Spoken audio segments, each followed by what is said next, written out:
I want to tell you guys more details about what was said during Christina Formella's court hearing on June 17th. Now, as you already know, a grand jury indicted her on 52 additional charges on May 20th, and that indictment was sealed until yesterday's hearing. You'll see her husband, Michael, right beside her, holding her hand as they walk into the courtroom together, and everybody's wondering, how can he still support her, or did he not know how serious it was? So let me give you the details, and then I'm going to tell you what I think. First, is the attorney looking to make sure they're holding hands, or what? Now, according to the cell phone data, she began grooming the victim when he was just 14 years old. They said she made him feel like he was special. And after he turned 15, she was the one who suggested they become physical.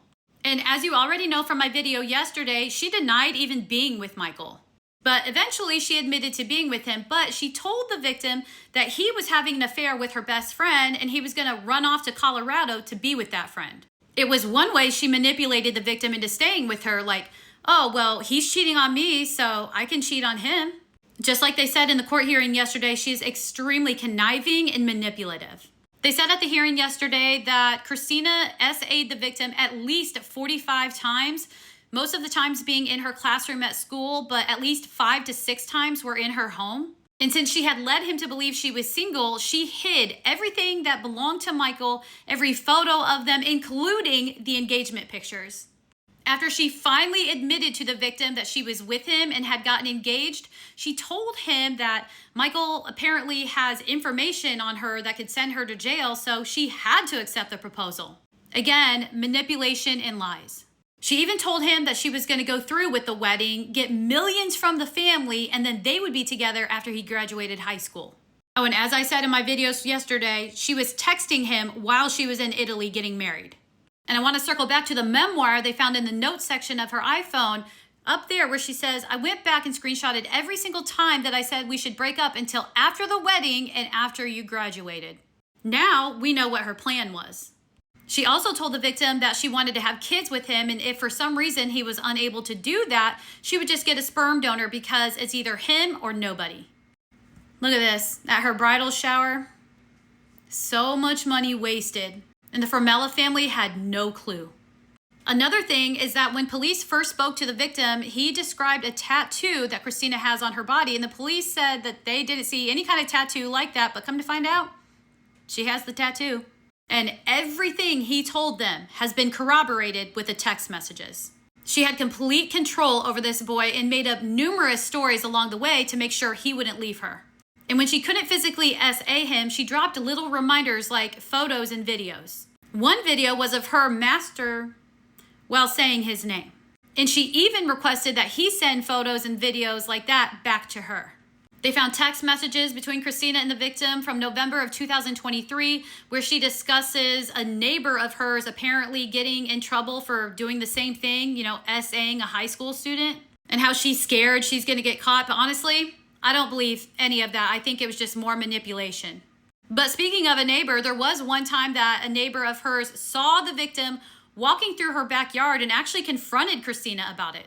And another time when Christina was arranging for him to come over so she could SA him, Michael unexpectedly came home from work, so she pushed it back, and then after Michael left, she went ahead and told him to come over, not even worried that Michael might possibly come home again and catch them. She knew the risks, she knew exactly what she was doing, she just didn't care. Now, when I was in the courtroom yesterday, I did notice an unusual amount of teenagers there. I hadn't seen them in the other ones, but a follower messaged me last night and said they were actually students from Downers Grove South.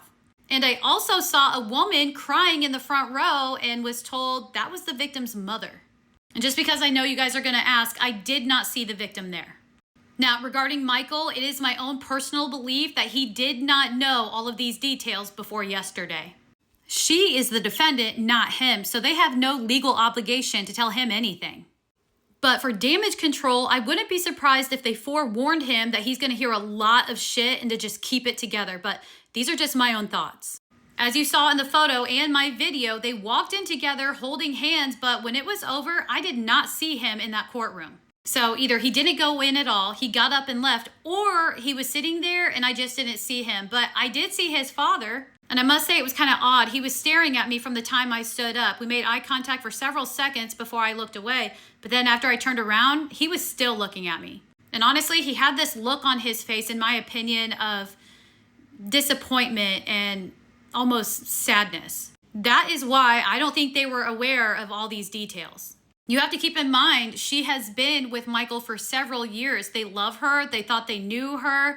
They spent however many thousands of dollars on this dream wedding on the Amalfi Coast in Italy. I imagine they loved her like a daughter. So to find out all of these things, they're probably heartbroken and in shock.